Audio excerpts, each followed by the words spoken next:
femmes pensent-elles à cet égard autrement que les hommes ou pensent-elles juste comme tout le monde? Les méchants messieurs, en fait, c'est pas des messieurs dans des camionnettes, c'est plutôt des messieurs dans la famille. Comment notre corps est perçu dans le regard de l'autre, et donc forcément la question de la honte. L'expérience de la féminité, c'est d'être un objet de désir avant même que de pouvoir être ou d'avoir envie d'être un sujet désirant.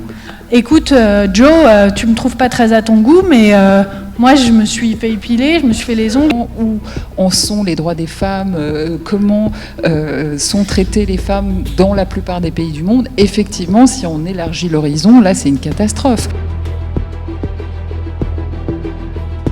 Bonsoir à toutes et à tous, bienvenue pour cette nouvelle discussion des rencontres Michel Serres autour de la guerre et de la paix, avec deux interlocutrices dont je suis très heureux d'accueillir ici, Charlotte Casiraghi à ma droite, Manon Garcia, pour une discussion sur la paix, les femmes et la philosophie.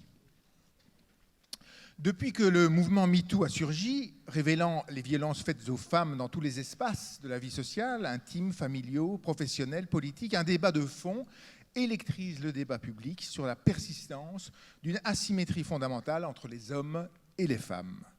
Patriarcat, disent les uns, domination masculine, disent les autres, culture du viol, la guerre des sexes n'aurait-elle donc jamais cessé?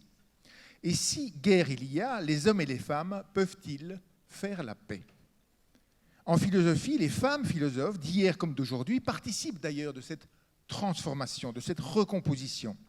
Elles se voient reconnaître une place toujours plus importante, enfin, pourrait-on dire, au sein de l'espace philosophique. On lève peu à peu l'oubli, l'effacement, l'interdit qui a pesé sur elles de penser à l'égal des hommes tout au long de l'histoire.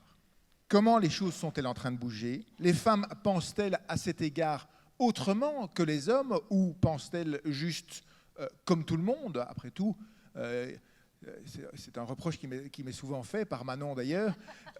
On ne demanderait pas à un homme s'il pense comme un homme. Un homme, il pense.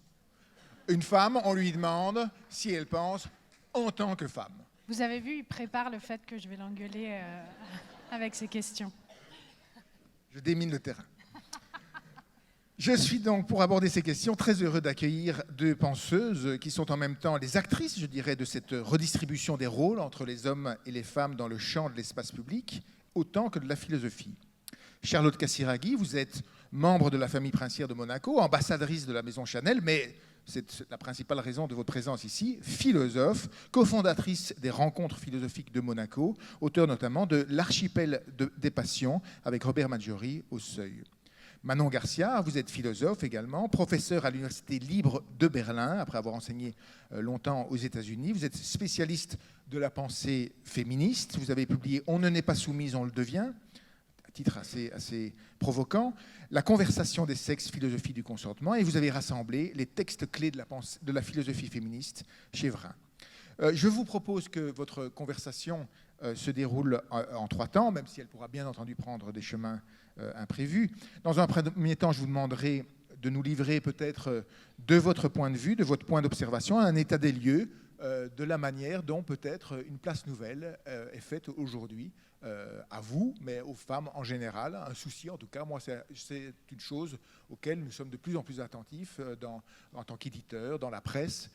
C'est devenu une sorte de contrainte qu'on s'impose, que dans tout dossier, que dans toute discussion, eh bien, ce ne soient pas les hommes qui soient les seuls interlocuteurs, qu'il y ait des femmes, si possible, en nombre égal. Dans un second temps, je vous propose de faire un tour par la philosophie féministe sur laquelle vous avez travaillé. C'est qui les philosophes féministes? Bien entendu, on connaît Simone de Beauvoir, mais pourtant c'est un champ énorme qu'on commence à peine à découvrir, et je vous demanderai peut-être de clarifier un peu pour ceux qui sont des profanes dans ce champ. Et dans un troisième temps, je vous demanderai, puisque le thème est la paix, d'explorer, de nous proposer éventuellement des pistes pour essayer d'envisager comment est-ce que les hommes et les femmes peuvent s'entendre, à défaut de se comprendre, peuvent faire la paix éventuellement si guerre il y a. Mais dans un premier temps, donc, je voudrais vous demander à l'une et à l'autre de nous livrer, peut-être à partir de votre expérience personnelle même, un regard sur l'enjeu d'aujourd'hui, les femmes, la paix, la philosophie. Dans votre itinéraire biographique, personnel, public, philosophique, comme citoyenne autant que comme professeur ou comme philosophe, avez-vous expérimenté comment avez-vous expérimenté cette question du conflit entre les sexes? Considérez-vous qu'elle s'est posée autrement pour votre génération, puisque vous appartenez un peu à la même génération, que pour celle de vos mères ou de vos grands-mères? Et sommes-nous les contemporains, selon vous, d'une nouvelle tension? On a l'impression qu'il y a quand même un enjeu sur cette question qui a refait surface après un premier âge. Alors on dit il y a une vague, une deuxième vague, une troisième vague, mais enfin il y a quand même une actualité de la question. Voilà. Bref, selon vous, quelles sont les coordonnées de la nouvelle tension entre les hommes et les femmes aujourd'hui? Charlotte? Oui, bonjour. Alors, je ne sais pas si je pourrais donner les coordonnées, comme on dit, enfin, comme vous venez de le dire. Je n'ai pas la prétention de pouvoir forcément analyser tous les rouages de cette question difficile et complexe aujourd'hui. Mais je reviendrai sur un petit peu l'intitulé de cette discussion, donc la paix, les femmes et la philosophie. Et en parlant peut-être de mon expérience personnelle, je dirais que j'ai peut-être pris conscience de ces enjeux et de ces difficultés plus tard, au moment de mes études à l'université et du fait d'avoir été jeune maman à ce moment-là. Et c'est peut-être là que j'ai rencontré ces questions plus que jamais, puisque j'étais prise dans des difficultés comme beaucoup de jeunes mamans de temps, et je me suis retrouvée à l'université avec 2 enfants en bas âge et avec des étudiants qui étaient plus jeunes que moi, et je voyais bien que je me débattais avec ces questions et que c'était pas forcément simple, et surtout que je n'avais jamais abordé à l'université de femmes philosophes, c'est-à-dire qu'il n'y avait pas un seul cours sur Simone de Beauvoir, même sur Simone de Beauvoir. Même sur Simone de Beauvoir, et que cette question-là, que ça a été en classe prépa ou à l'université, je ne l'ai absolument pas abordée. Et donc, comme j'étais prise dans ces difficultés-là, je ne trouvais aucun espace de pensée, en fait, enfin en tout cas d'outils philosophiques pour les penser. Et donc, du coup, je me suis engagée au sein des rencontres philosophiques à développer pas mal d'initiatives sur ces questions-là, notamment en faisant un cycle d'ateliers au sein de la maternité, donc de l'hôpital à Monaco, en invitant des philosophes à réfléchir sur cette question à la fois de la grossesse, de tout ce qu'implique en fait le fait de donner naissance, qui était quand même une expérience assez fondatrice et où il y a eu très peu de réflexion philosophique à ce sujet dans l'histoire de la philosophie. Donc c'est un petit peu comme ça que j'en suis venue peut-être à prendre conscience de ces enjeux et de la nécessité peut-être d'ouvrir plus d'espace pour penser ces questions-là au sein de l'université, mais aussi dans la cité. Voilà. Pour rester peut-être un instant sur votre parcours, parce qu'on peut se dire que ça, je dirais, si c'est difficile pour les femmes, pour un personnage public comme vous, pour lequel l'image, en un sens, l'image féminine même, précédait quasiment votre nom et cet enjeu a dû être redoublé. Est-ce que ça a été pour vous une difficulté? Vous étiez à la fois dans la mode, dans la représentation au sein de la principauté de Monaco, et en même temps vous faisiez de la philosophie et vous vous intéressiez. Et donc, est-ce qu'il n'y avait pas là de vie qui se heurtait? Je dois dire que peut-être ma chance, c'est d'avoir été assignée à une identité à la naissance de manière publique et très forte, c'est-à-dire que justement un héritage, membre de la famille princière, fille d'eux, quelque part je me suis construite avec peut-être une conscience aiguë de cette assignation, et que donc quelque part c'est aussi devenue peut-être avec le temps une sorte d'identité fictive et où je me sens peut-être plus anonyme parfois que d'autres personnes parce que j'ai conscience à quel point on peut être surdéterminé par ces enjeux-là. Et peut-être la difficulté quand on est une femme, c'est que certains stéréotypes de genre, c'est-à-dire sois belle et tais-toi, fais des enfants, c'est quoi ta vie amoureuse, oui, peut-être, voilà, j'ai peut-être fait l'expérience où on a donné plus d'importance à ces éléments-là qu'à ce que je pouvais étudier à l'université, et qu'en réalité, j'ai toujours été passionnée de philosophie, de littérature. J'ai passé des années enfermée à lire des bouquins, mais ça n'intéressait personne. Donc tout à coup, un jour, on s'est dit « Ah ouais, en fait, elle fait de la philo, elle s'est engagée là-dedans, ça tombe comme un cheveu sur la soupe. » Mais ça faisait des années que je préparais ça. Donc c'est juste que ça n'intéresse moins, enfin ça intéresse moins les gens. Et quelque part, aujourd'hui, j'ai l'impression d'avoir pu réunir un petit peu plus voilà, des aspects différents de moi. Mais je vais citer tout simplement une phrase de Sartre qui m'a toujours accompagnée et que mon professeur, donc Robert Maggiori, m'avait un peu donné comme un mantra. C'est pas, ce qui est important, c'est pas ce qu'on fait de nous, mais ce qu'on fait de ce qu'on a fait de nous. Et donc, effectivement, quand on part avec des déterminations, on en a tous d'ailleurs, depuis où on parle, d'où on vient, ça nous colle à la peau, et il faut chercher justement à s'en libérer. Et peut-être que pour moi, les études, la philosophie, ça a été une très forte émancipation de cette assignation aussi. Donc voilà. Merci. Manon, peut-être un premier tour pour vous, comment la question s'est posée biographiquement et dans votre parcours. Alors, moi, j'ai l'impression que j'ai pas tellement eu le choix de ne pas être une femme, parce que j'avais des gros seins très tôt. Et donc, à l'âge de, je sais pas, 9-10 ans, on me suivait déjà dans la rue et tout ça. Ça paraît... voilà, je fais un peu une blague, mais c'est pas juste une blague, en fait. C'est-à-dire que moi, mon expérience de la féminité, c'est aussi une expérience du harcèlement de rue, une expérience de se sentir toujours objet, de se sentir toujours... je vais dire un truc un peu qui va vous paraître sans doute un peu violent, mais de se sentir tout le temps violable.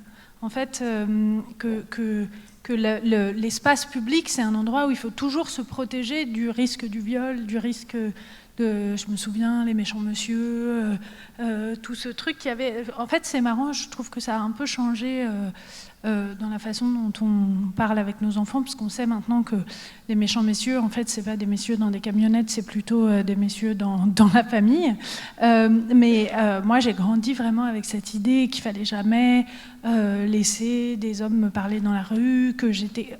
voilà, d'une espèce d'espace public comme espace du risque. Et de fait, j'ai eu des expériences extrêmement violentes dans la rue. Et pour ceux qui se posent la question, elles n'étaient pas le fait de personnes racisées. Et je trouve que c'est intéressant parce qu'on voit ça dans le deuxième sexe. En fait, et c'est une des choses que la philosophie nous permet, c'est de penser ce type d'expériences comme des expériences pensables, sur lesquelles on peut mettre des mots, etc. Et en fait, elle décrit exactement... Simone de Beauvoir, donc. J'ai pas dit Simone de Beauvoir. Le deuxième sexe. Ah oui, pardon. Donc dans le deuxième sexe de Simone de Beauvoir, elle explique dans le deuxième volume, elle explique ce que c'est que la puberté pour les femmes, et elle dit que la puberté pour les femmes, c'est toujours un moment se savoir vu, faire l'expérience de soi comme étant vue, au lieu de faire l'expérience de soi comme en première personne, disons. Et je pense que c'est très... Et donc elle raconte, il y a 2 pages qui sont vraiment extrêmement puissantes, où elle dit, où elle parle comme ça de la première remarque désagréable d'un oncle, ou d'un homme dans la rue, etc., où du jour au lendemain, la mère dit maintenant il va falloir que tu mettes des t-shirts plus couvrants, maintenant il va falloir... Et que ça intervient toujours en amont de la prise de conscience par la jeune femme d'elle-même comme sujet désirant. Et que l'expérience de la féminité, c'est d'être un objet de désir avant même que de pouvoir être ou d'avoir envie d'être un sujet désirant. Et que du coup, la subjectivité, le fait de dire je, le fait d'avoir des désirs, des plaisirs, etc., elle se fait toujours en conquête contre une objectivation de départ. Et ça, je pense que c'est quelque chose qui est très important et qui crée un certain nombre d'aliénations, un rapport au corps extrêmement différent du rapport au corps qu'ont les hommes d'une certaine manière plus immédiate. Leur corps, ils sont leur corps, ils ont leur corps est pour eux. Et que quand on est une femme, on a toujours une ambivalence sur cette question de savoir pour qui est notre corps et qui a notre corps.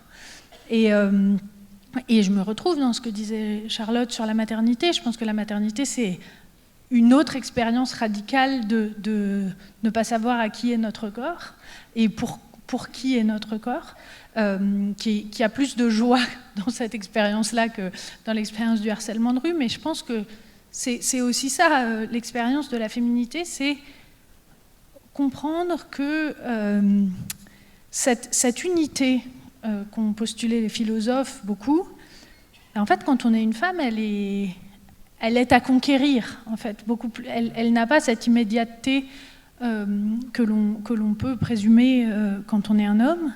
Et en fait, c'est intéressant, je dis ça en passant, mais ces 2 pages du Deuxième sexe de Simone de Beauvoir dont je parlais sur la puberté, en fait, il y a une sociologue anglaise que j'aime beaucoup, qui s'appelle Fiona Vera-Gray, qui a fait une enquête pour voir quelles étaient les premières expériences de ce savoir femme chez les jeunes filles, et qu'en fait, elle s'est rendue compte que ce que décrivait Simone de Beauvoir, c'est une expérience systématique, qu'elle n'a pas rencontré une seule jeune femme à qui cette chose-là ne soit pas arrivée, de la première remarque dans la rue, la première remarque d'un oncle qui dit alors ça pousse, machin, ce truc-là, et que c'est vraiment ce truc de ce savoir cher pour l'autre, cher C-H-A-I-R, avant de se comprendre soi-même sujet désirant, c'est une expérience fondamentalement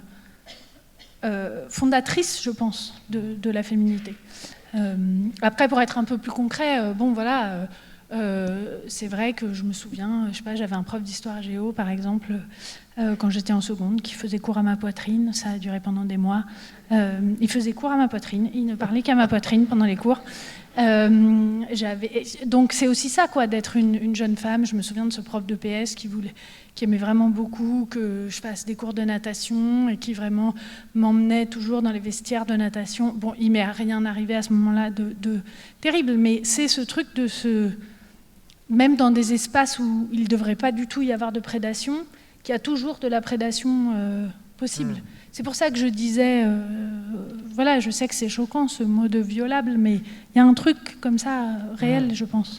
C'est intéressant parce qu'en écoutant Charlotte Casiraghi, je me disais, tiens, ça me fait penser, il y avait une identité, un corps social qui préexistait, et puis j'existais, et j'existais vraiment.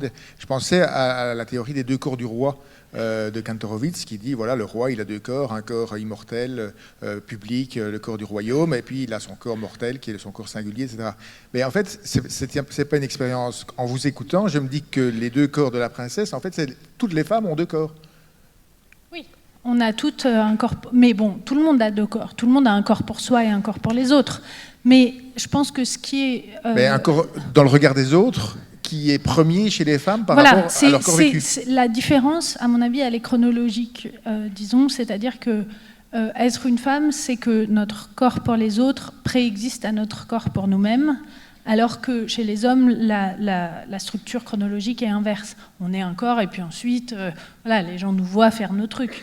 Mais on peut enfin, je trouve ça très intéressant. Il y a des chercheuses qui travaillent là-dessus en philosophie féministe, notamment une chercheuse que j'aime beaucoup qui s'appelle Nancy Bauer, et qui dit, au fond, qui reprend Simone de Beauvoir et qui dit ce qu'elle essaye de faire dans le deuxième sexe, c'est les méditations de Descartes, mais sauf que Descartes, il peut se dire, je fais, dans l'expérience fondamentale du doute chez Descartes, il peut se dire, faisons comme si je n'avais pas de corps.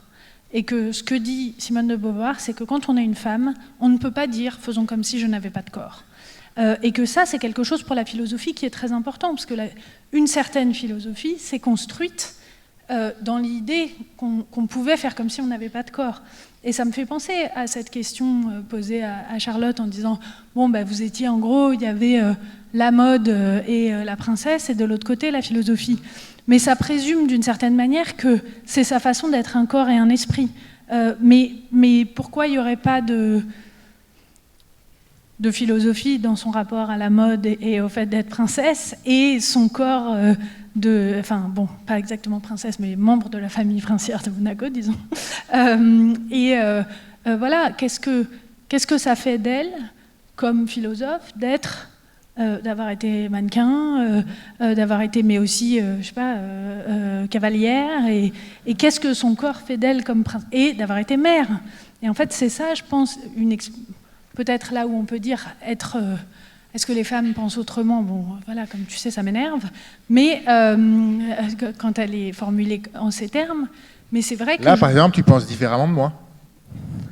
Oui, mais c'est pas la même chose de dire est-ce que les hommes et les femmes pensent différemment que de dire les femmes pensent-elles autrement? Parce que quand tu dis est-ce que les femmes pensent autrement, tu présumes que la norme, c'est la façon dont toi tu penses. Mais moi... Mais non, mais Martin, je veux dire, moi, j'ai eu cette conversation-là. J'ai eu cette conversation-là. Vous n'avez pas envie de savoir. D'ailleurs, avec Alain Finkielkraut. Merci de la comparaison. Non, mais c'est pour ça. C'est pour dire qu'il est pire. Je suis quand même pas sur la ligne. Pire, Martin. Mais non, mais ce que je veux dire, c'est que j'avais été très frappée par le fait que Alain Finkielkraut disait, mais moi, j'aime les femmes. D'ailleurs, il disait « j'aime la femme, moi j'aime être dans la rue, la femme, ça met de la beauté sur mon chemin, etc.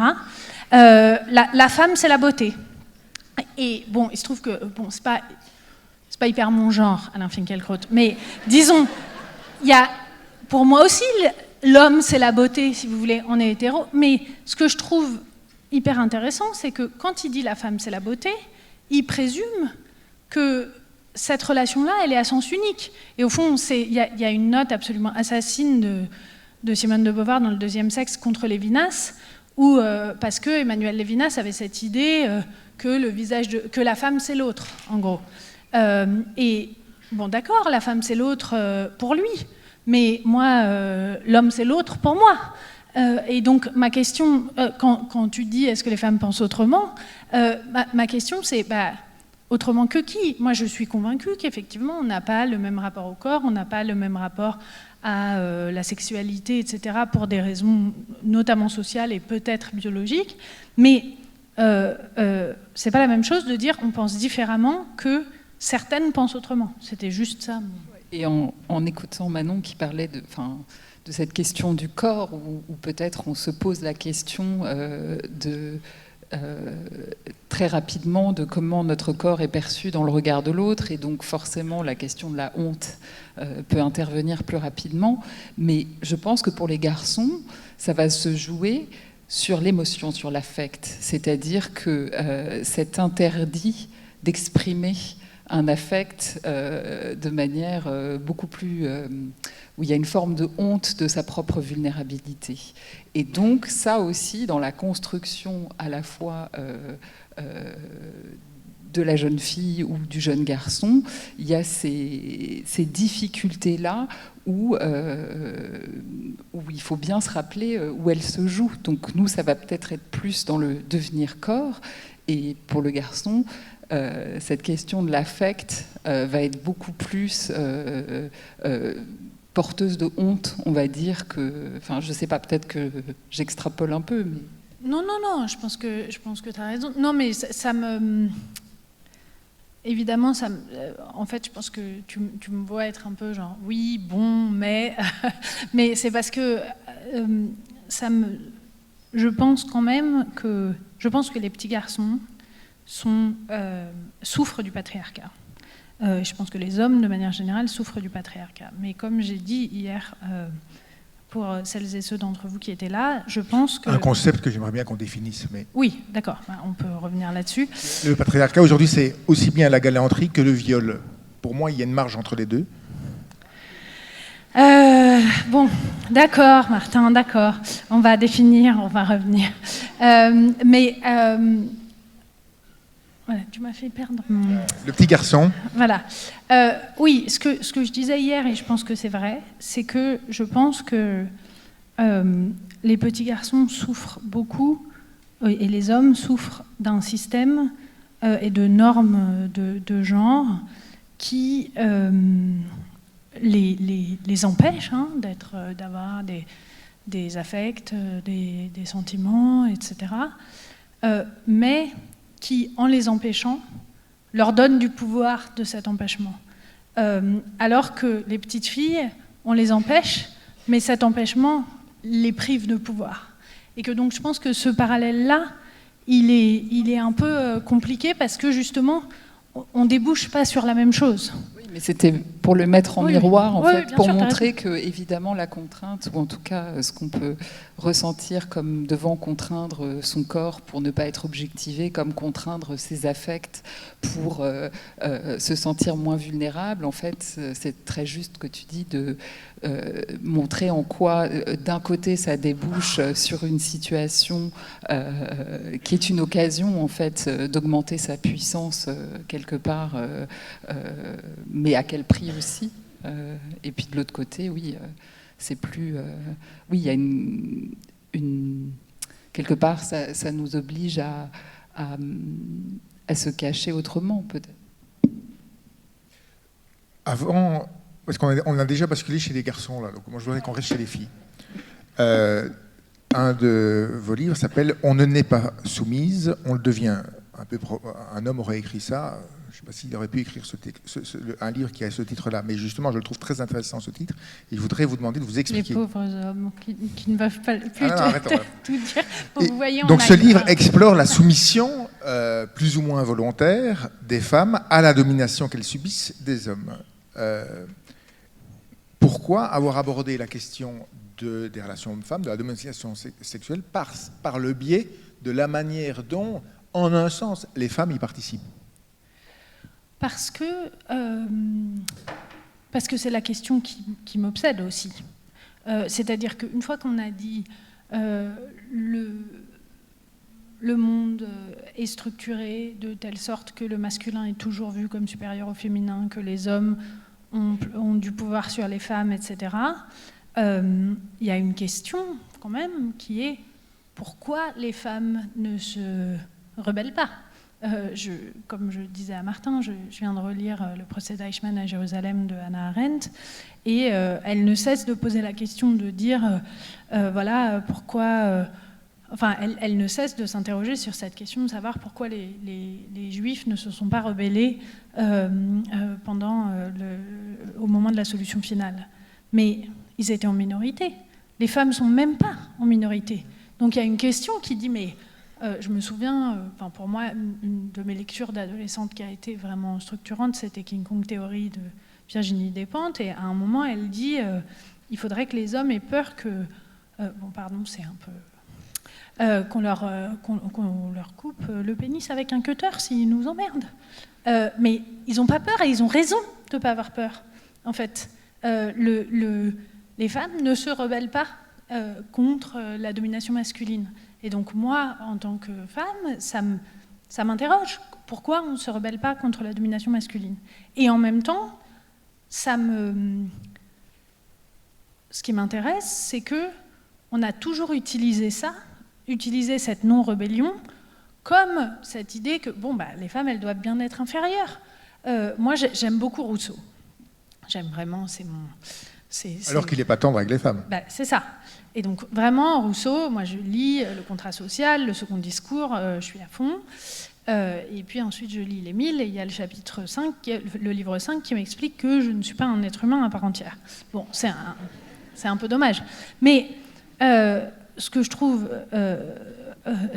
pardon, je fais des blagues, pardon. Mais j'ai perdu le fil. Rousseau a été une grande lecture. Non. Oui, mais qu'est-ce que tu m'as demandé juste avant? Bon, je ne sais plus. Pardon, je suis partie sur Rousseau. Non, mais ce que je voulais dire, c'est une question de comprendre comment c'est possible, cette chose-là, d'avoir une philosophie aussi émancipatrice, etc., et où il n'y a pas de place pour le type de personne que j'essaye d'être, parce qu'il pense simplement que la nature des femmes est inférieure.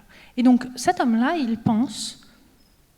Enfin, un des problèmes pour moi, c'est qu'il pense que quand on est un être humain, c'est tellement immoral que c'est impossible de s'aliéner, comme il dit.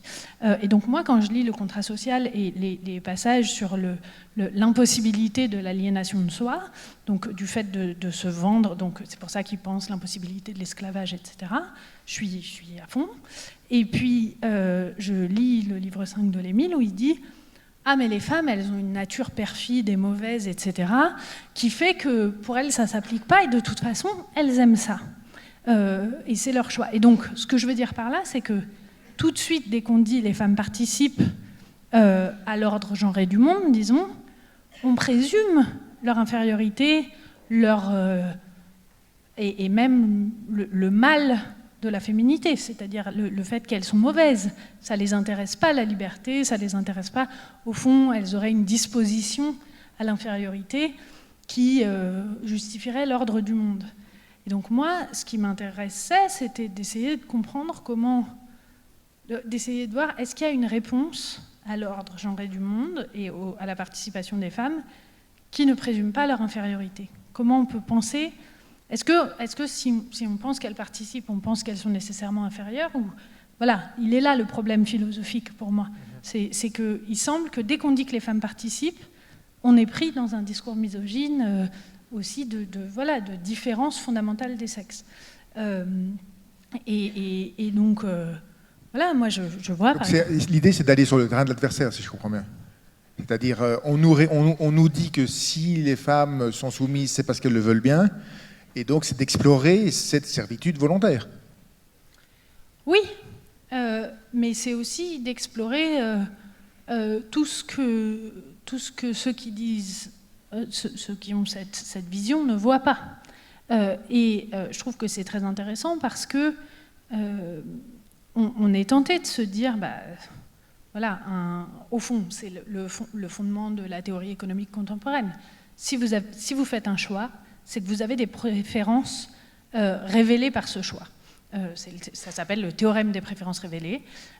Et donc, ça veut dire que si vous faites le choix de vous soumettre, c'est que vous avez une préférence pour la soumission. Et en même temps, on voit bien dans la vie que ça ne marche pas exactement comme ça. C'est-à-dire que on ne fait pas des choix dans l'abstrait. C'est pas... qu'on aime le Paris-Brest, par exemple. C'est que, on est à la boulangerie, il y a des éclairs au café ou des Paris-Brest, donc on préfère le Paris-Brest à l'éclair au café. Et donc on peut, d'une certaine manière, réfléchir au choix de la soumission comme ça, de se dire, en fait, c'est quoi qu'on choisit quand on choisit la soumission? Quel est donc en langage technique, c'est ce que les philosophes et les économistes et les psychologues appellent l'architecture du choix. Qu'est-ce qu'on a comme possibilité dans cette architecture de choix? Et quel prix on va payer pour chaque choix possible. Et en fait, on sait bien, quand on est une femme, que si on choisit que si on choisit la soumission, si on choisit d'être jolie, souriante, de s'occuper des gens qu'on aime et de pas trop l'ouvrir, ça peut nous garantir une vie correcte. Mais on sait aussi que si on fait autrement, on risque de payer très cher. Je veux dire, il suffit de penser, je ne sais pas, on peut penser aux lesbiennes dites butch, là, celles dont certaines disent qu'elles sont masculines, mais qui sont en tout cas juste pas très féminines. on sait que c'est plus difficile pour elles d'obtenir un emploi. On sait que si elles se font arrêter à un feu rouge, pour avoir grillé un feu rouge, le policier, c'est moins probable qu'il leur dise « non mais c'est bon, vous pouvez y aller ». Et donc, il y a un prix à payer de la non-conformité. Et je pense que c'est là que c'est intéressant d'adopter une approche en termes de coût-bénéfice, plutôt que de dire c'est juste qu'elles ont choisi, comme si ce choix c'était comme choisir entre du thé ou du café, qu'il n'y avait pas d'enjeu. Oui, je rejoins ce que tu dis là-dessus, c'est-à-dire qu'aujourd'hui, effectivement, on a des conditions pour accéder à une certaine liberté qui n'existait pas, évidemment, il y a 50 ans. Donc souvent, on dit « vous êtes libre, vous pouvez travailler, faire des choix. » Et en fait, c'est pas tellement la question de savoir si on peut ou on peut pas les faire, c'est le coût derrière qu'il peut y avoir dans des présupposés ou des grilles de lecture. Certes, on peut prendre le job, mais qu'est-ce qu'on va se prendre dans la figure pour avoir laissé ses enfants à la maison et être jugé par l'école, la société, les gens autour qui vont dire en fait, elle est capable de laisser ses gosses et de partir à l'autre bout du monde pour bosser, et que ça, c'est encore pas... ça a un coût. Je veux dire... Oui, je pense que c'est un coût c'est-à-dire que toutes les deux, on est quand même on est aussi libre qu'il est possible pour des femmes de notre génération, etc. Moi, j'ai reçu un mail de la crèche cette semaine disant les parents qui ne sont pas là, etc., il faudrait quand même nous prévenir parce que ça a un impact sur vos enfants et ce serait quand même bien qu'on sache quand vous voyagez pour votre travail. J'étais évidemment la seule maman de la crèche qui voyageait pour son travail cette semaine. Et encore, c'est une crèche plutôt très féministe, etc. Et j'ai pas pu m'empêcher de me dire... Bon, par ailleurs, ça se trouve, il y avait d'autres parents qui voyageaient, mais j'ai pas pu m'empêcher de me dire « oh là là, voilà, je suis au procès Pellico au lieu de m'occuper de mes enfants et tout ça ». Et donc, en fait, même pour nous, ça a un coût considérable que de décider, d'essayer de faire des choses qui nous importent en dehors de la maternité, qui n'ont pas, que nos collègues masculins n'ont pas. J'écoute. Moi, j'ai le sentiment que tout ce que vous dites est tout à fait exact et je vois très très bien. Et en même temps, ma résistance tient au fait que moi j'ai des enfants entre 13 et 18 ans et j'ai l'impression que ces coordonnées-là, pour eux, c'est le monde, c'est l'ancien régime, quoi. C'est-à-dire que, alors, je me considère comme sans me flatter, mais je me considère comme quelqu'un qui n'est pas un masculiniste, qui est plutôt un homme féministe et qui leur montre un exemple de distribution non genrée des tâches, de la vie, de la société. Mais je crois que c'est pas moi qui suis en cause. C'est pas moi qui suis en cause. J'ai l'impression que dans cette génération-là, les discriminations de genre sont devenues interdites. Alors, je me fais peut-être des illusions, mais qu'est-ce que vous en dites ? Je sais pas, il suffit d'aller sur TikTok pour voir que c'est pas le cas. Enfin, je veux dire, il suffit de regarder même là les trucs. Bon, j'ai fait une petite plongée là dans l'univers masculiniste américain post-élection de Trump. J'aime mieux vous dire que on n'est pas exactement sur l'idée. Ça, c'est les électeurs d'aujourd'hui. Moi, je vous parle des jeunes, pas de ceux qui ont voté pour Trump. Oui, mais enfin, je veux dire, l'étude qui est sortie l'année dernière qui montre que les jeunes garçons n'ont jamais été aussi sexistes qu'ils le sont en ce moment. Moi, je pense que ça vient du fait que tout d'un coup, ils se disent... Enfin, je vais dire un truc un peu... Je le dis de façon provocatrice, mais je pense que quand même, pendant longtemps, et encore maintenant dans une certaine mesure, les hommes ont pensé qu'ils allaient pouvoir être servis. Et que... là, il se passe un truc où ils se disent « non mais d'où quoi ?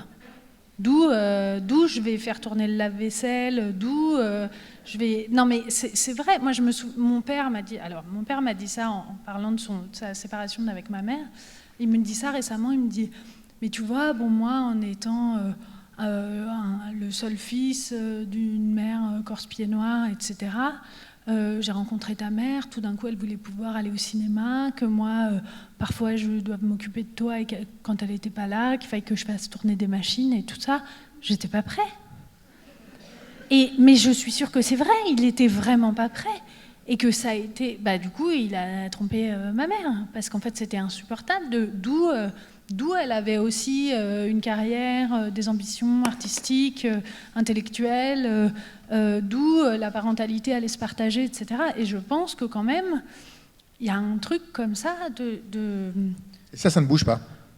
Ça bouge, mais on part de tellement loin. C'est-à-dire que moi, je vois bien mon mari... il suffit qu'il aille au supermarché pour faire les courses pour la famille, pour que tout le monde se dise « Quel super papa !» Vraiment, incroyable. Il est allé faire des courses. Moi, je vois bien, même ma mère, elle me dit « Il est vraiment super, hein. Il s'occupe vraiment de ses enfants, et puis vraiment, il s'occupe de toi et tout ça. » Et je lui dis « Mais il est vraiment super, mais il fait juste la même chose que ce que je fais. On est à 50-50. » Et le monde entier lui donne des high five en lui disant que c'est le meilleur père qui existe. Non,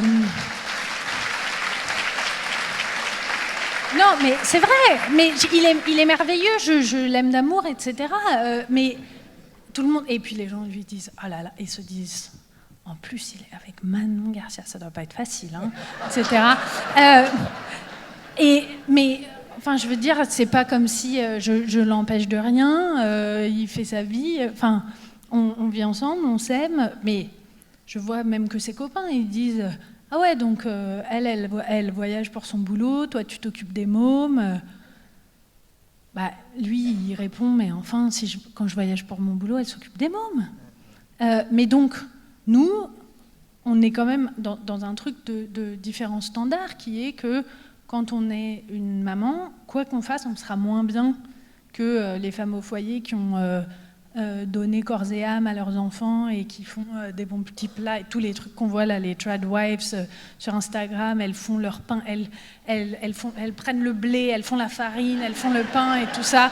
Et moi je me dis bon, voilà, j'ai fait le pesto moi-même pour les pâtes au pesto, mais quand même. Voilà, comme tu dis, tu es un homme féministe, etc. Je pense que les gens se disent ah, il est super Martin de faire bien attention sur les questions féministes, etc. Il y a que toi qui me dis le contraire, mais... Oui. Non, mais sérieusement, parce que j'aimerais bien qu'on passe non pas uniquement à la vie sociale, à la vie domestique, mais aussi à la vie intellectuelle. Non, juste sur cette question... Mais tu vois mais moi, ma vie domestique, c'est aussi ma vie intellectuelle. Moi aussi. Pourquoi ce serait pour toi, pas pour moi? Mais non, mais parce que le simple on va parler fait que des philosophes femmes. C'est autre chose que de la distribution des tâches et qui fait la vaisselle. C'est deux sujets qui sont de registres différents. Je ne sais pas. Mais non, mais c'est ça. C'est-à-dire que je ne sais pas. Parce qu'on sait que, tu vois, le cerveau, c'est aussi... la conscience, c'est un processus de sélection de l'information. Donc... Moi, quand je suis en train de lire Rousseau, par exemple, je pense aussi au fait que je n'ai pas fait la machine de noir qu'il faut avoir fait pour demain. Et du coup, cette question de dire, on a parlé de la vie domestique, maintenant parlons de la vie intellectuelle, je suis d'accord, c'est une façon de faire une transition vers le fait qu'on parle plus de philosophie, etc. Mais je pense qu'on philosophe différemment en fonction des tâches qu'on a à faire. Moi, je pense souvent à la philosophie en faisant la vaisselle, par exemple. Donc, c'est pas du tout incompatible. Mais juste sur le constat que les choses bougent très, très marginalement, vous partagez, Charlotte Casiraghi, cette idée? Par exemple, moi, j'ai le sentiment que faire venir la philosophie à Monaco, dans un régime princier où c'est quand même les hommes qui ont le pouvoir, c'est une petite révolution, non? Je ne sais pas si c'est une révolution ou pas. Un peu, oui. Après, non, Enfin, la question exactement, c'était... Est-ce que, maintenant on dit ça bouge à la marge, est-ce que... Ouais, c'est difficile d'évaluer, en fait. Je trouve que c'est un peu difficile de dire ça bouge dans le bon sens, comme si on voulait se rassurer, ou en fait, finalement, ça dépend si on regarde the big picture ou si on se... Non, mais à l'échelle de vos enfants, par exemple, est-ce que... Oui, peut-être, mais en même temps, c'est tellement spécifique à des contextes particuliers. Et quand on pense globalement où en sont les droits des femmes, comment sont traitées les femmes dans la plupart des pays du monde, effectivement, si on élargit l'horizon, là, c'est une catastrophe. Et il n'y a rien qui bouge et ça recule. Après, ça dépend du milieu social, ça dépend de l'éducation. Enfin, en fait, si on regarde, nous, nos petits microcosmes et nos petites existences, on peut se dire, oui, ça avance. Ces idées progressistes, elles sont beaucoup plus partagées aujourd'hui et peut-être que nos enfants vont oui, faire autrement. Mais moi, j'ai toujours du mal à répondre aux questions est-ce que ça avance ou ça avance pas. En fait, je ne sais pas. Non, mais juste pour répondre à ça, parce que tu me crois plus pessimiste que je ne suis. En fait, moi, je suis incroyablement optimiste. Mais bon, après, je prends quand même l'élection de Donald Trump dans la figure, dans mon optimisme. Mais je pense que tu as raison. Comme je le disais hier, je pense qu'il y a des choses fondamentales qui changent. Que quand même... entre la vie de ma grand-mère et la mienne, il n'y a pas simplement une question de différence de milieu social, il y a une différence de possibilité. Que ça, il n'y a aucun doute là-dessus. Je pense que les jeunes femmes ont une idée que le monde pourrait leur appartenir, que les femmes d'il y a 50 ans avaient beaucoup moins. Je veux dire, il y avait ce documentaire sur Arte qu'ils ont fait sur des femmes interrogées dans les années 50 sur leur sexualité avec leur mari, où on comprend que c'est pas un biais du documentaire, que vraiment le viol conjugal était la normalité de la vie de ces femmes-là, alors que ça n'est pas la normalité de la vie des femmes aujourd'hui, en tout cas pas de toutes les femmes, etc. Donc je pense qu'il y a évidemment des changements immenses qui se produisent. Mais, y compris des réactions dans l'autre sens voilà, à ces changements. Oui, c'est-à-dire que je pense qu'aussi, ce qu'on voit aux États-Unis, cette passion de l'homme fort dont parlait Pierre Aski hier, etc., elle vient aussi du fait que pendant longtemps, les hommes ont pris ça pour acquis qu'ils auraient une servante, et que là, comme c'est plus un acquis, ils sont particulièrement en colère. C'est-à-dire que moi, je trouve, quand on me dit oui, c'est parce que les Américains, ils sont débiles, qu'il y a des incels et qu'il y a des masculinistes particulièrement, etc., je pense que c'est plutôt parce que la société américaine est, dans son ensemble, plus favorable aux femmes et questionne plus le privilège masculin, et que, du coup, il y a des réactions beaucoup plus fortes. Quand vous pensez que votre privilège est en jeu, vous avez des réactions beaucoup plus fortes. Donc... moi, je trouve que c'est paradoxalement un bon signe qu'il y ait des gens que ça mette dans une colère noire. Après, le problème, c'est que dire c'est un bon signe qu'une guerre se prépare parce que ça veut dire qu'il y a la paix à l'horizon, c'est un peu dangereux, quoi. Oui, et pourquoi je nuançais un petit peu, bien sûr, je suis d'accord avec Manon sur le progrès. Évidemment qu'on n'a absolument pas les mêmes possibilités de liberté aujourd'hui qu'il y a 50 ans. Mais nous, c'est vrai qu'avec les rencontres philosophiques de Monaco, on fait beaucoup d'interventions au collège, au lycée, avec des philosophes sur des questions à la fois d'actualité. Et ça nous permet de voir d'année en année comment... Ces débats bougent en fait. Et c'est vrai que depuis 2 ans, il y a quand même un retour chez les jeunes, les ados, de stéréotypes de genre, de valeurs très traditionnelles, de repli. Et que c'est assez particulier de voir ce retour-là. Donc c'est pour ça que je nuance aussi le progrès au sens où il y a quand même... voilà, des résurgences, quelque part. Oui, mais j'ai l'impression, moi, quand je vais dans les lycées, etc., qu'en 2017, les jeunes garçons, ils ne voyaient même pas de quoi je parlais, et qu'aujourd'hui, certains voient et ça les met en colère, mais que donc c'est qu'il y a quand même une prise de conscience qui a eu lieu, qui crée des tensions et des oppositions, mais c'est pas... Moi, j'ai le souvenir, en 2017 et en 2018, d'être allée dans des lycées où les filles, elles écoutaient Lorraine Bastide, Victoire Tuaillon, les podcasts féministes, etc. Et où les mecs, ils avaient aucune idée de ce qui était en train de se passer, ils comprenaient même pas le vocabulaire qu'elles employaient, etc. Et que j'avais l'impression qu'il y avait un fossé, que vraiment ils vivaient dans des mondes parallèles, Alors qu'aujourd'hui, il y a des désaccords, mais la prise de conscience est arrivée chez les garçons. Alors venons-en quand même un peu à la philosophie, même s'il n'y a pas de rupture entre, j'ai bien compris, le bureau de la bibliothèque de philosophie et la cuisine où on fait la vaisselle. Venons-en à la bibliothèque. Il me semble, en tout cas c'est tout le travail que vous avez fait en rassemblant notamment les philosophes féministes dans cette belle anthologie, il me semble qu'on fait plus de place. Je crois que même dans un débat comme celui-ci, où vous avez la parole, où en tout cas, voilà, il me semble que les choses bougent dans l'espace public en général, et en particulier dans l'espace philosophique.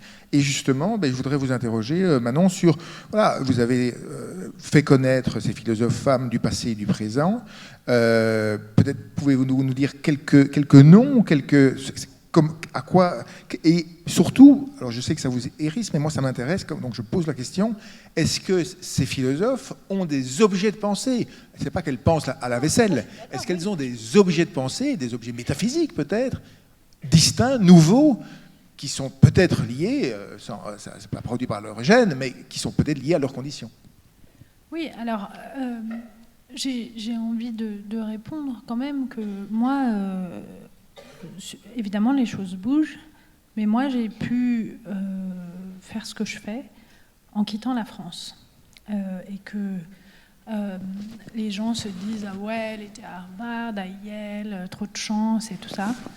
Mais l'expatriation, c'est pas rien, en fait, de devoir partir de chez soi, de devoir laisser ses amis, sa famille, sa culture, etc., parce qu'on veut... faire certaines choses. Moi, quand j'étais en France, quand j'ai fait ma thèse, etc., pourtant, j'ai fait Normal Sup, l'agrégation, tout ça, mais on me disait, mais tu travailles sur Simone de Beauvoir, mais ça intéresse personne. Bon, il se trouve que j'ai soutenu ma thèse en juillet 2017, donc 3 mois avant MeToo, mais les 5 ans de ma thèse, c'est des années d'une solitude immense, où on me dit que... C'est un peu ringard, ouais. Où on me dit, ah ouais, t'es dans des trucs gender et tout.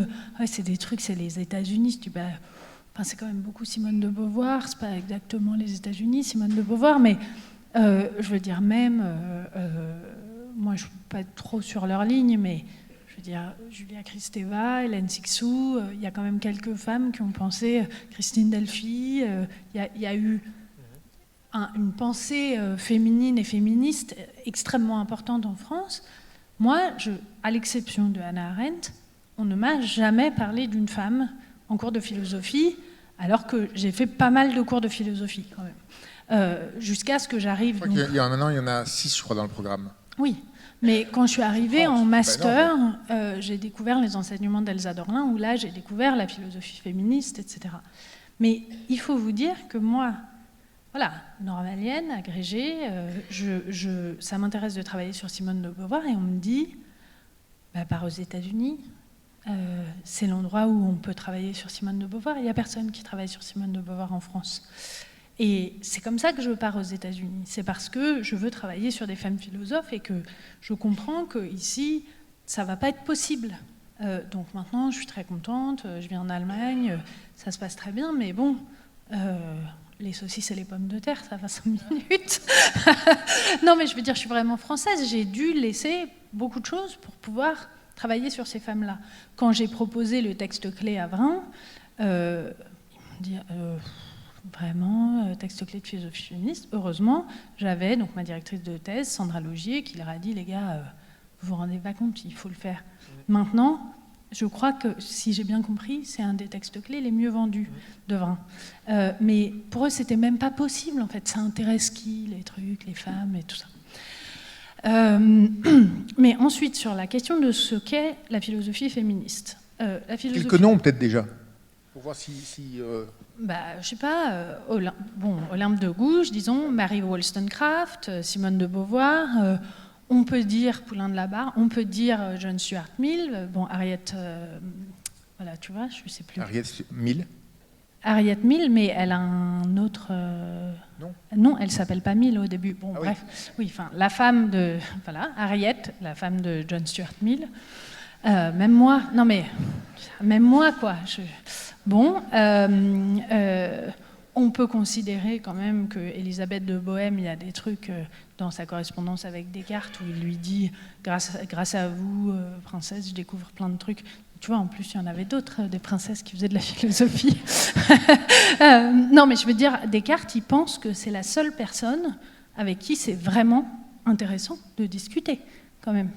C'est la seule personne qui lui dit des trucs, elle pointe des grosses lacunes dans son raisonnement. Il dit oui, vous avez raison, en fait, je me suis trompée sur ce truc-là.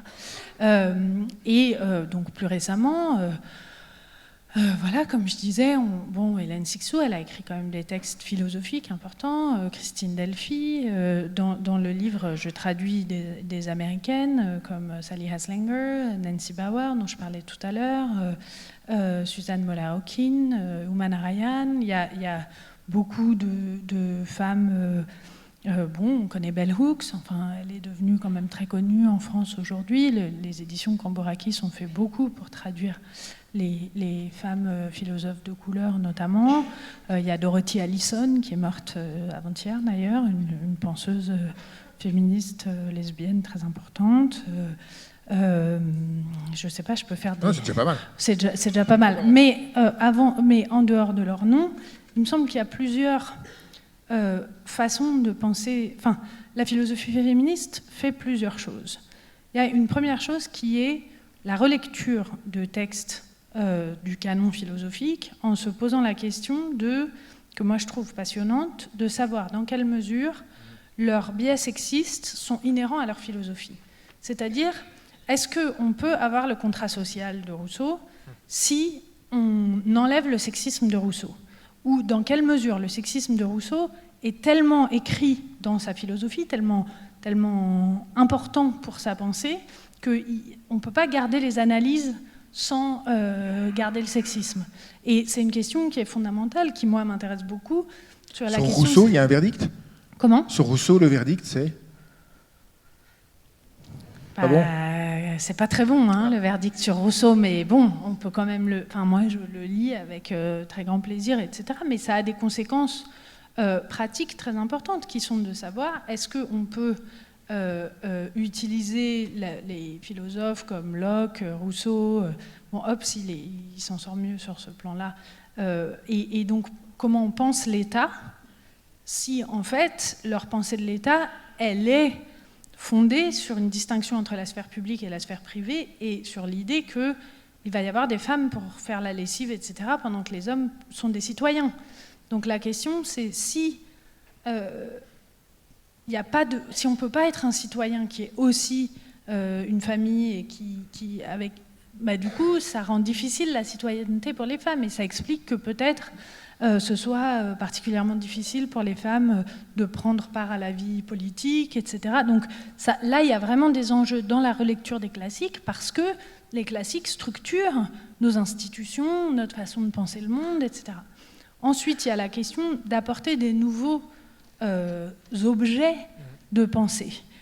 Et moi, il y a un exemple que je prends souvent, mais que je trouve très intéressant, et auquel je faisais un peu référence tout à l'heure sur la maternité, c'est en métaphysique, par exemple, on a ce principe du tiers exclu, et que donc on est un sujet ou un objet, c'est le soi ou l'autre, on pense en termes de dichotomie, etc. Mais l'expérience de la grossesse vient profondément déstabiliser ces dichotomies. C'est-à-dire que c'est le moi ou c'est l'autre, la grossesse. Le bébé qui est dans notre ventre, et c'est des questions, ensuite, pour les lois sur l'avortement, etc., c'est des questions extrêmement importantes, et même sur comment on doit traiter les enfants, sur la domination adulte, dans quelle mesure l'enfant est moi.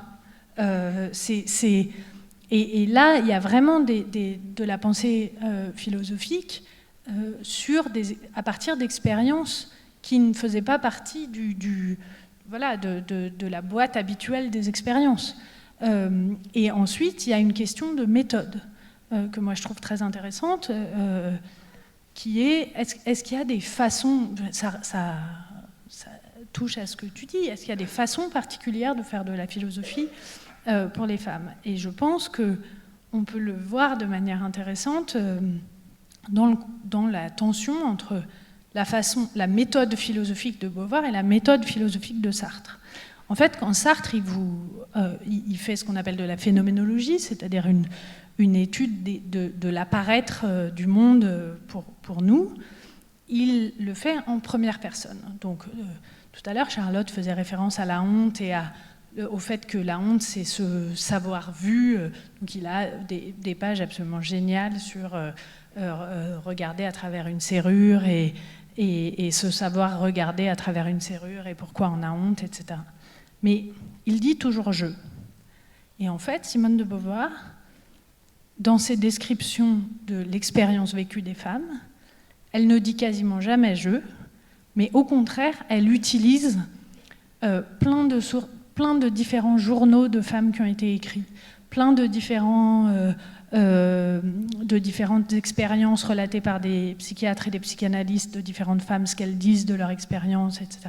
Et donc, elle pense que pour faire surgir l'apparaître féminin, il faut faire appel à un nombre immense de différents jeux qui créent un jeu général. Mais ce n'est pas la même démarche que d'abstraire le jeu général à partir de mon jeu à moi, ou de se dire mon jeu à moi, il ne compte pas plus qu'un autre, et donc il faut que je recueille plein de différentes expériences pour voir si ça fait une expérience type. Donc ça, par exemple, cette façon de faire de la phénoménologie où il y a une multiplicité de différents jeux pour accéder à la généralité, elle me paraît être liée à quelque chose de sa position de femme. Charlotte, il y a un concept qui vous importe beaucoup, qui est celui, d'ailleurs au cœur de l'institution du festival que vous avez créé, les rencontres philosophiques de Monaco, c'est cette idée de rencontre. La philosophie est venue à vous à travers une rencontre, celle d'un professeur, vous l'avez dit, Robert Maggiori, et c'est une question, la rencontre, qui vous occupe beaucoup.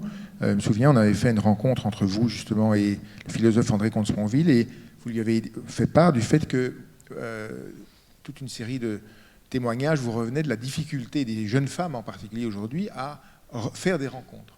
Est-ce que ce concept de rencontre, voilà, est-ce que vous pouvez en dire quelque chose, et est-ce que cette idée de faire confiance à la manière dont la philosophie est venue à vous pour dire « moi penser, ça passe par la rencontre », voilà peut-être une idée qui ne serait pas venue à un homme? Je ne sais pas, je pense qu'on est tous influencés d'une certaine manière par ce qui peut arriver sur notre chemin. Donc je ne pense pas que c'est particulièrement féminin de s'inspirer de sa propre expérience aussi du réel. Et c'est vrai que la question, en tout cas moi, de mon engagement en philosophie, ça a quand même été... à cause d'une rencontre importante aussi. Je pense que je me sentais pas légitime, peut-être je me sentais pas capable. Et c'est vrai que Robert Maggiori, qui a été mon professeur, dans cette rencontre, il y a quelque chose qui s'est noué dans nos sensibilités et qui a fait que j'ai peut-être eu le courage de me lancer en philosophie. Mais dans le mot rencontre, il y a surtout la question pour rencontrer quelqu'un ou quelque chose ou une idée, ou enfin peu importe, il y a quelque chose de l'ordre de quelque chose que je n'attendais pas. Et que si c'est quelque chose qu'on avait prévu ou qui était calculé, forcément, on perd une dimension de la rencontre, qui est toujours quelque chose d'un peu inespéré.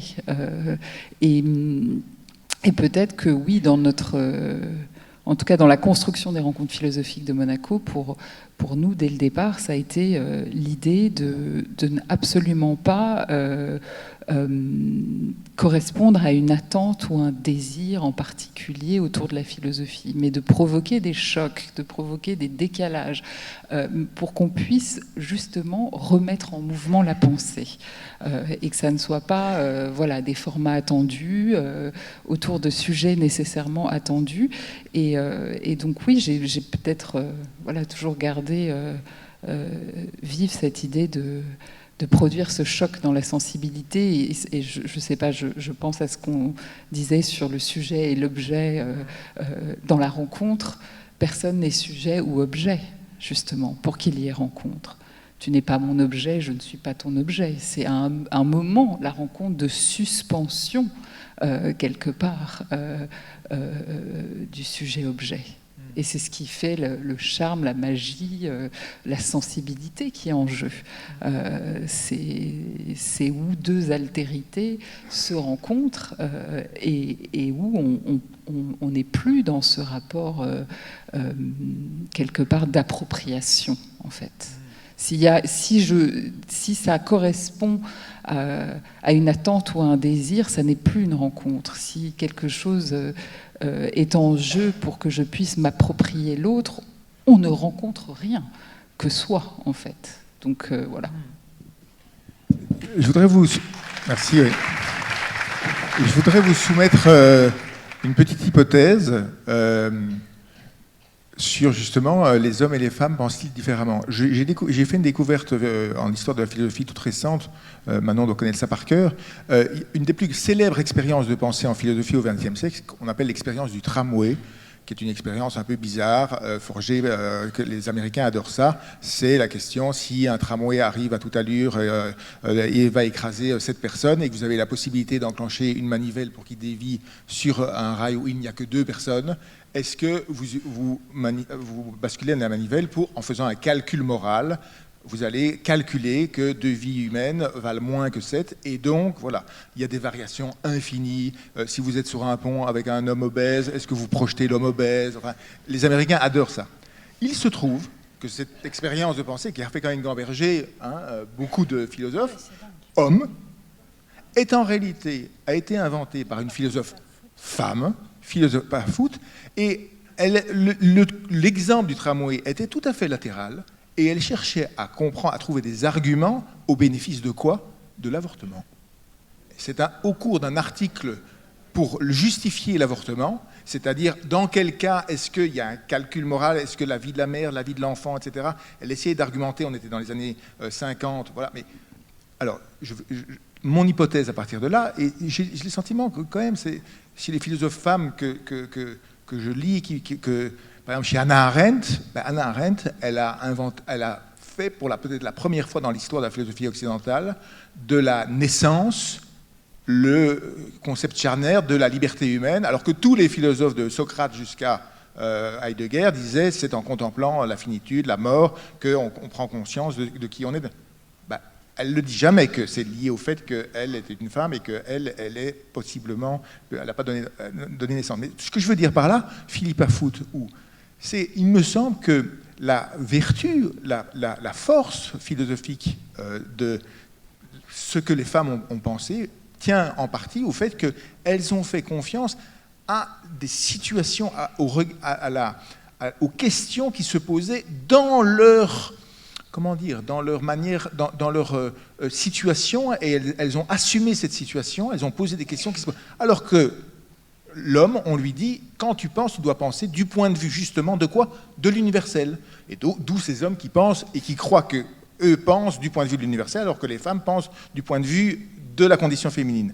Qu'est-ce que vous pensez de cette idée que finalement, il y a quand même peut-être un gain pour la raison en général, c'est qu'on va être un peu plus en situation, on va un peu mieux penser en un sens, par ce rappel à l'ordre que peuvent nous faire les femmes en disant arrêtez un peu de penser de nulle part. Alors c'est intéressant parce que moi je viens de préfacer un livre qui est peut-être la façon dont tu as compris le truc de Philippa Foot, mais peut-être pas, sur qui est une biographie du quartet d'Oxford, où donc ce sont ces 4 femmes, Iris Murdoch, Philippa Foot, dont parlait Martin, Mary Midgley et Elizabeth Anscombe, qui en fait se retrouvent à Oxford au même moment pendant la Seconde Guerre mondiale, en gros, alors qu'elles viennent de vies extrêmement différentes. Et en fait, ce qui se passe pendant la Deuxième Guerre mondiale, c'est que tous les mecs sont partis, sauf les juifs allemands réfugiés. Donc c'est pas juste que les hommes sont pas là, c'est aussi qu'il y a une autre façon de penser la philosophie qui arrive à Oxford, puisque une autre façon d'enseigner la philosophie. Parce qu'en fait, c'est pour ça que je trouve le livre passionnant, c'est qu'on découvre aussi, par contraste, comment on fait de la philosophie à Oxford, etc., qui est principalement par ce qu'on appelle les tutorials, qui sont des rendez-vous d'un professeur avec un étudiant. Et où, du coup, évidemment, les professeurs ont leurs jeunes hommes qu'ils aiment particulièrement, avec qui ils font vraiment le travail, etc. Et puis les filles, on les fait passer vite, etc. Et les Allemands arrivent, et la technique allemande, c'est plutôt la technique du séminaire, c'est-à-dire la technique où un professeur vient, présente ses idées et crée un groupe autour de lui, où on peut lui poser des questions, discuter avec lui ou avec elle, puisque maintenant c'est moi qui fais ça, mais avant c'était plutôt des hommes, mais ça voulait dire qu'il y avait de la place pour les femmes, parce qu'il n'y avait plus à choisir un jeune étudiant ou deux jeunes étudiants qu'on aime bien, mais on peut avoir 12 personnes autour de soi, et les femmes peuvent assister, en fait, et même si elles parlent moins, etc., apprendre de ce contexte-là. Mais ce qui se passe, c'est que donc, les hommes ne sont pas là, elles apprennent la philosophie, elles deviennent du coup, les professeurs âgés ou allemands qui sont là prennent le temps de leur apprendre des choses, vraiment, notamment Wittgenstein qui prend Anscombe, Elisabeth Anscombe devient vraiment, c'est elle qui va le traduire, mais c'est son interlocutrice numéro 1, disons. Et ensuite, les hommes reviennent. Et ils disent, on va reprendre où on en était, c'est-à-dire à faire de la philosophie du langage sur la philosophie morale, c'est-à-dire de réfléchir à quel est le statut des énoncés de la philosophie morale. Donc c'est ce qu'on appelle de la métaéthique. C'est hyper abstrait, où en gros la philosophie d'Oxford à ce moment-là consiste à dire, comme les énoncés moraux ne peuvent pas être vrais ou faux, c'est des ressentis. Et donc, c'est même pas la peine, puisque nous, les philosophes, ce qui nous intéresse, c'est la vérité. La morale ne fait pas partie du champ de la philosophie. Et elles disent, les gars, d'accord, mais il y a Hiroshima. Qu'est-ce qu'on fait ? En fait, ce qui se passe pour Anscombe notamment, mais en fait, toutes, donc elles sont copines, mais elles interviennent dans le débat public parce que l'université d'Oxford décide de donner un doctorat honoris causa à Truman. Et que tous les mecs d'Oxford trouvent ça super, etc. Elisabeth Anscombe, qui est en plus catholique, très fervente catholique, etc., elle dit, mais il a tué des millions de gens, il a fait Hiroshima, etc. On va lui dire, bravo, vous êtes docteur en philosophie de l'université d'Oxford pour avoir apporté la paix dans le monde, comment ? Et puis on lui dit, ça, ce sont des énoncés moraux, c'est des ressentis, c'est pas de la philosophie.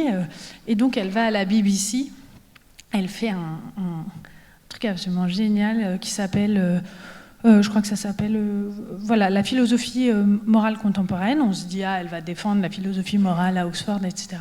Elle a l'air de commencer à les défendre, et tout d'un coup, vraiment, à mi-chemin, elle se met à expliquer par A plus B que vraiment, ils disent n'importe quoi, qu'ils n'ont aucune compréhension du fait que la philosophie doit dire quelque chose sur qu'est-ce que c'est qu'agir dans le monde et qu'est-ce que c'est qu'avoir des intentions, comment... Donc elle travaille sur le concept d'agentivité et le concept d'intention, donc comment on décrit une action, qu'est-ce qui fait qu'une action est une action. Elles disent, désolé, mais c'est des questions importantes pour la philosophie, et je trouve ça intéressant parce qu'en effet, elles se perdent pas dans la plaine de la vérité, c'est-à-dire qu'elles disent, non mais il faut...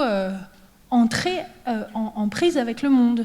Et sans doute que le fait que ce soit des femmes, Anscombe, elle a 7 enfants, dont elle s'occupe assez peu, mais son mari s'en occupe assez peu aussi, c'est assez folklore, quoi.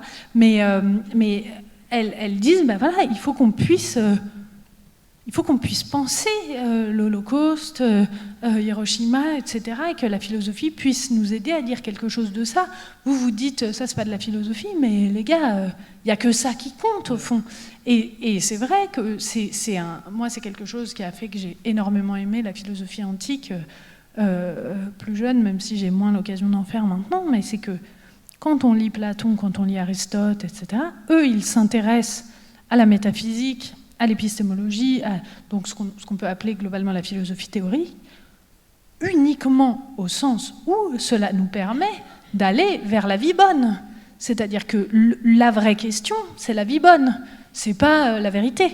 La vérité est une étape vers la vie bonne. Et on a un peu renversé le truc, maintenant on dit la vraie philosophie, c'est la métaphysique, tout ça. Mais je pense qu'il ne faut pas non plus tomber dans le travers de se dire c'est juste un truc de nana, parce que moi, ce sur quoi je travaille, par exemple, en ce moment, entre autres, c'est de montrer qu'il y a, en fait, que Simone de Beauvoir est une philosophe française, fondamentalement, parce qu'elle appartient à une tradition mineure de la philosophie française, qui est la tradition philosophique de critique de la philosophie.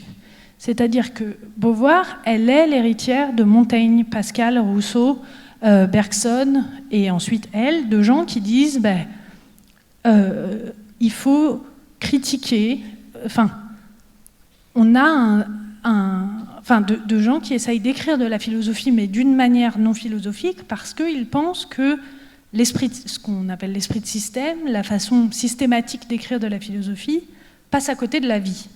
Et que Simone de Beauvoir, mais comme Montaigne, mais comme Pascal, mais comme Rousseau, mais comme Bergson, s'intéresse à essayer de capturer quelque chose de la vie telle qu'elle est vécue. Et ça, je trouve que c'est intéressant, parce que, bon, Pascal, on ne peut pas dire que ce soit quelqu'un très en prise avec le réel, la maternité et la vaisselle, quoi. Mais donc il y a aussi des gens pour qui cette question-là, de la façon dont on peut dire, voilà, le logos, la parole aplatit quelque chose de l'expérience vécue, et comment on lutte contre cet aplatissement par le logos, c'est aussi une tradition de la philosophie, c'est pas que les femmes. C'est pour ça, je pense que c'est intéressant quand même de complexifier cette idée de, bon, c'est juste parce que c'est des femmes, c'est aussi... Il y a par ailleurs des femmes qui pensent très abstraitement. Oui, voilà.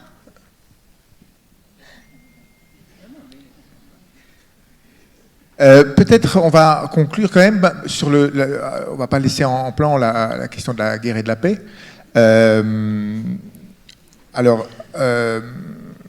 Question que je me pose, c'est si on admet que tous les usages, on n'a pas défini le patriarcat, mais c'est pas grave.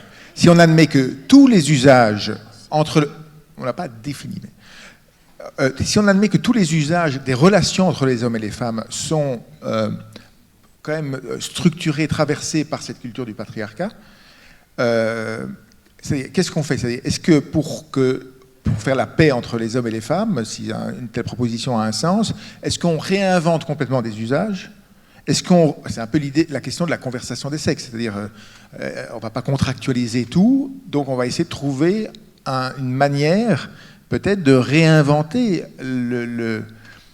mais peut-être que, Charlotte, comment est-ce que vous voyez la chose? C'est-à-dire, est-ce qu'on est dans un monde où on va déréguler les relations parce qu'elles étaient structurées par des règles où les hommes avaient le pouvoir, avec le risque qu'il n'y ait plus de règles et donc on ne sache plus trop comment faire?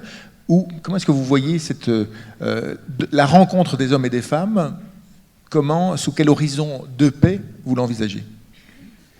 Difficile question. Je ne me sens pas forcément capable et j'aurais l'impression peut-être de dire des généralités sur un sujet aussi difficile et complexe.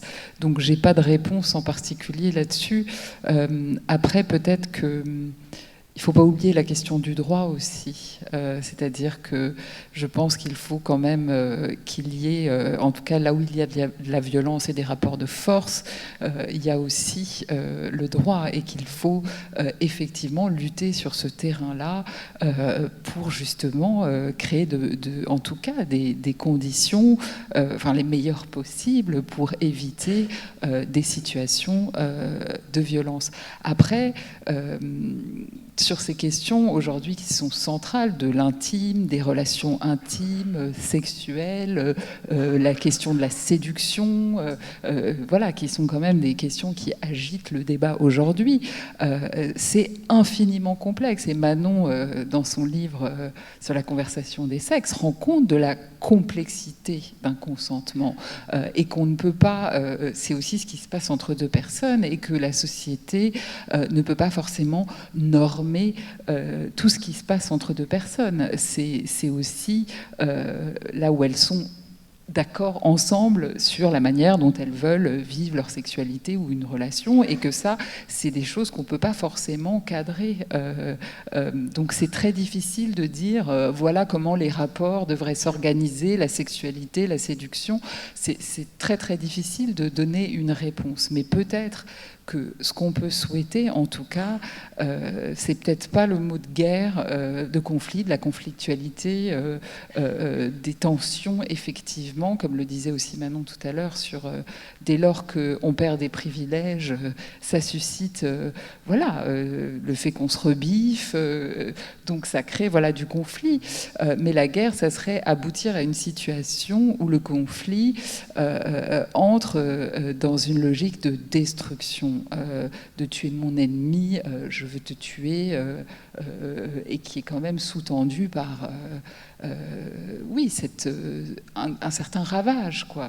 Et peut-être que oui, c'est utopique de dire il faut retrouver une conversation entre les sexes. Je ne sais pas comment elle s'organise, j'ai pas du tout les réponses, mais en tout cas peut-être des lieux de discussion, de débat, de confrontation, avec l'idée qu'on ne doit pas nécessairement basculer dans ce ravage de la guerre, quoi. Mais moi, c'est une question qui a une déclinaison très concrète. C'est par exemple, si on admet que la galanterie, c'est une tradition liée à une certaine asymétrie entre les hommes et les femmes. Mais non. Même s'il y a des interprétations féministes de la galanterie. Je sais. Mais c'est pas des histoires. C'est ce que bon, laisse-moi, j'allais rebondir là-dessus. Pour dire que, en fait, ce qui est intéressant sur cette question du motif de la guerre des sexes, c'est que le motif de la guerre des sexes, c'est globalement un motif du XVIIIe siècle. C'est un motif voilà, qu'on retrouve chez Rousseau, qu'on retrouve dans les liaisons dangereuses, qu'il y a cette espèce d'idée, et en fait, contrairement à ce qu'on croit souvent, il y a cette idée notamment que les femmes ont un désir sexuel immense et qu'elles risquent de prendre le pouvoir sur les hommes. Au moment où c'est invente la galanterie, c'est ça, hein? La galanterie, c'est plutôt au XVIIe, mais j'y reviens dans une seconde. Mais disons même, depuis le XVIIe siècle, il y a cette idée qu'il y a une conflictualité très forte entre les hommes et les femmes, et qu'il revient aux femmes d'essayer de dompter voilà, une espèce de puissance féminine. En fait, Rousseau, c'est quand même quelqu'un qui a très peur des femmes. Enfin, il aime bien qu'on lui donne des fessées, mais justement, il y a un truc comme ça très fort de sa peur des femmes, de sa peur du désir sexuel, qui dit il faut surtout qu'on leur apprenne bien qu'elles ne peuvent jamais dire oui, parce qu'on sait déjà qu'elles ont tout le temps envie de dire oui. Donc tout son truc, c'est plutôt de faire en sorte que les femmes disent moins oui. Donc il dit il ne faut jamais qu'elles puissent dire oui. Mais à l'inverse, ce que montre, donc je vous conseille vraiment, si ça vous intéresse, ce tout petit livre de Jennifer Tamas qui est sorti il y a quelques mois, qui s'appelle « Peut-on encore être galant ?», qui explique qu'en fait la galanterie, contrairement à la façon dont on la pense dans cette prétendue galanterie à la française, etc., c'est au contraire des hommes et des femmes qui sont contre ce motif de la guerre des sexes et qui essayent de penser ce que pourrait être une conversation amoureuse, en fait. Et donc la carte du tendre, je ne sais pas si vous connaissez cette carte de la séduction au XVIIe siècle, j'oublie là qui avait fait la carte du... Mademoiselle de Scudéry, non la carte du tendre de Mademoiselle de Scudéry, c'est la carte type de la galanterie, c'est par où passer pendant la séduction pour penser une séduction qui ne soit pas sur le modèle de la prédation. Alors que nous, on a tendance à dire « Ah oui, la galanterie à la française, c'est l'homme propose, la femme dispose, etc. » Et justement, non. Il y a toute une histoire au XVIIe et au XVIIIe siècle de ces hommes qui refusent la séduction comme prédation et essayent et sont avec les soi-disant précieuses qu'on a rendues ridicules, etc. Mais dans une tentative d'utiliser le langage pour cette conversation amoureuse, pour qu'elle ne soit pas sur le mode de la conquête et de la quête, mais bien plutôt sur un mode de la conversation précieuse, douce, de la séduction.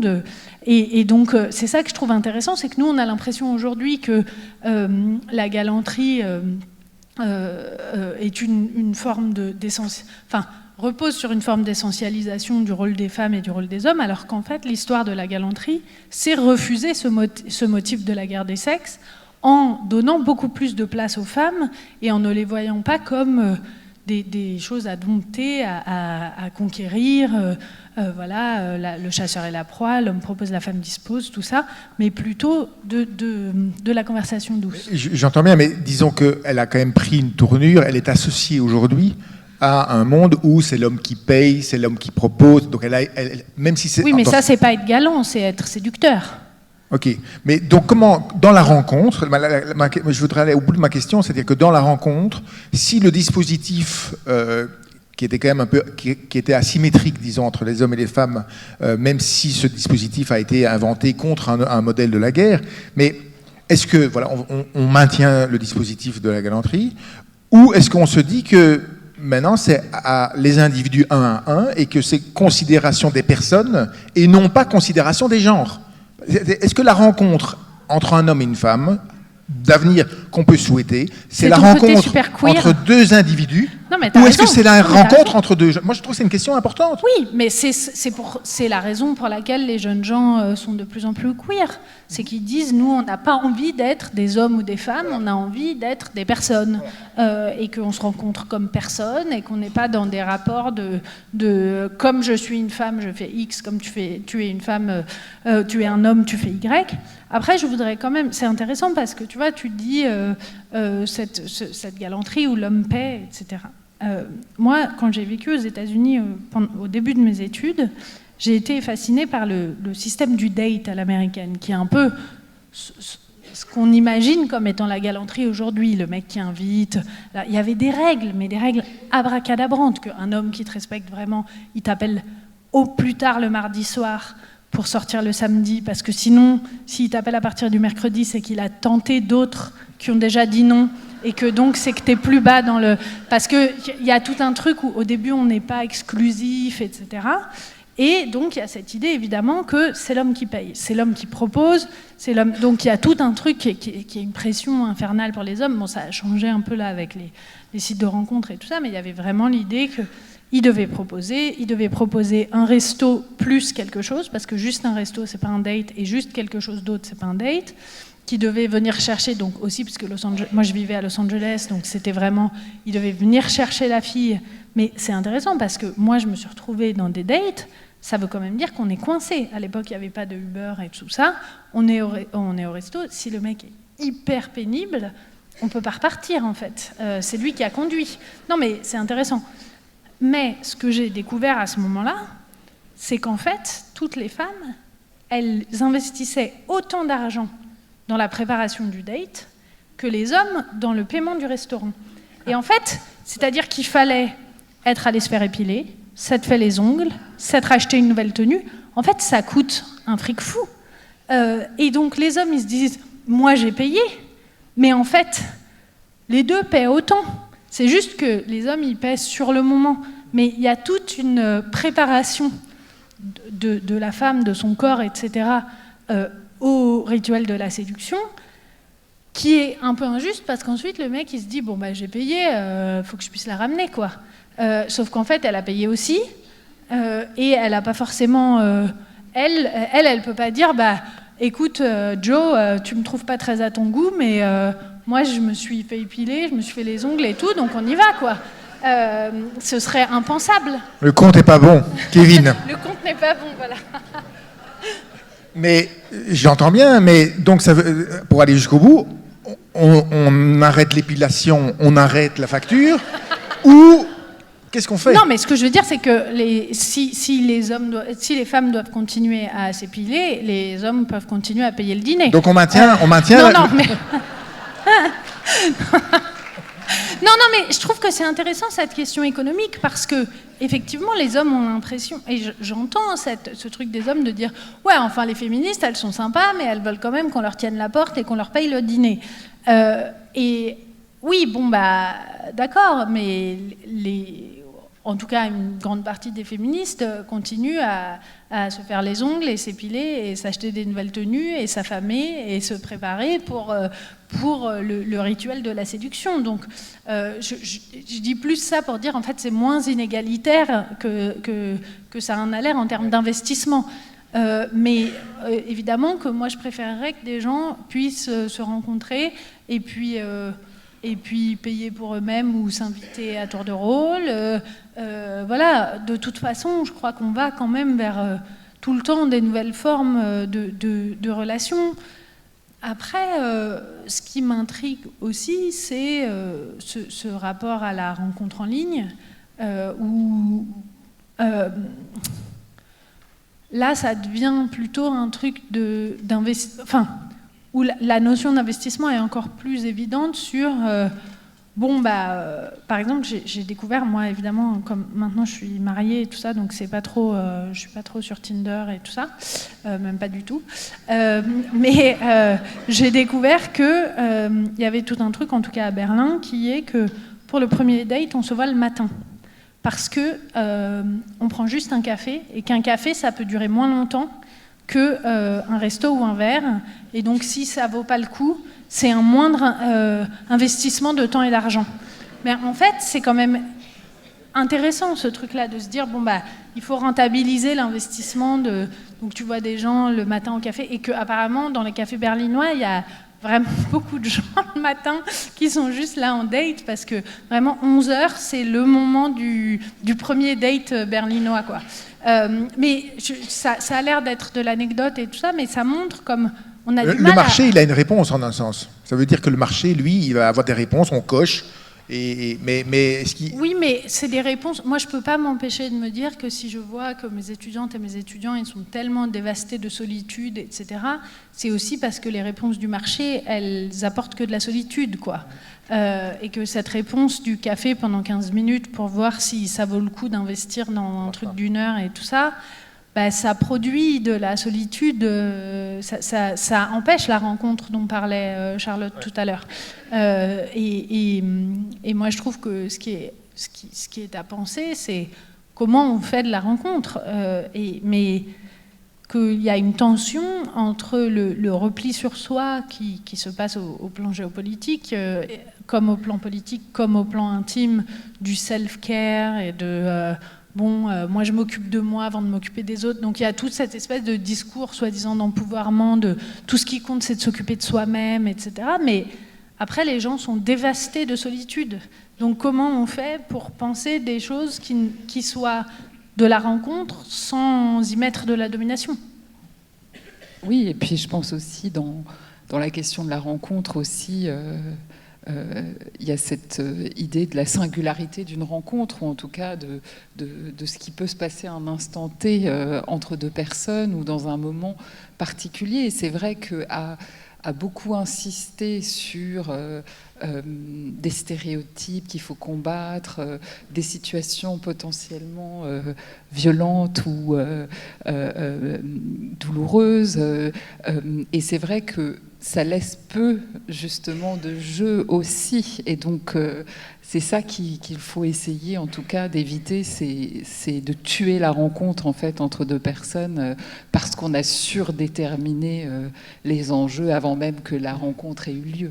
Et je pense que c'est ce qui effraie tout le monde aujourd'hui, et c'est ça qu'on doit essayer, en tout cas, de préserver cet espace possible de la rencontre avec un autre que soi. Et donc, c'est là où la question des réseaux ou de ce qu'on va pouvoir trouver en ligne, qui est quand même un reflet, toujours un miroir qu'on nous tend, et qui n'engage pas forcément vers la découverte d'une altérité parfois radicale. Et ce repli sur l'identité de genre, ou enfin, peu importe, c'est quelque chose qu'il faut essayer peut-être de combattre.